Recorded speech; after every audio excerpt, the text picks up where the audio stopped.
భార్య తను వంట చెయ్యాలి, నువ్వు ఆఫీస్కి వెళ్తే క్యారేజ్లో పెట్టాలి, పిల్లలకి పాలు పట్టాలి, పిల్లల్ని స్కూల్కి రెడీ చేయాలి, అత్తమ్మాలకు అన్నీ చేయాలి, అన్నీ తనే చేయాలి. పని మనిషి.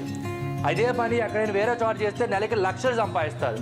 కానీ ఒక భర్తను నీ కోసమే అన్ని భరిస్తుంది. భార్య వంట చేస్తే నువ్వు ఇల్లు ఉడవలేవా?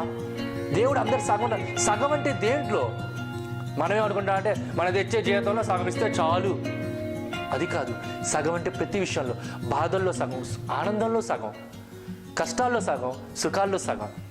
పని చేసేటప్పుడు కూడా తను వంట చేస్తే నువ్వు వడ్డించు, తను ఇల్లు ఉడిస్తే నువ్వు తొడు, తను పిల్లలకి పాలు పడితే నువ్వు పిల్లల్ని నిద్రపుచ్చు. సగం అంటే ఇది.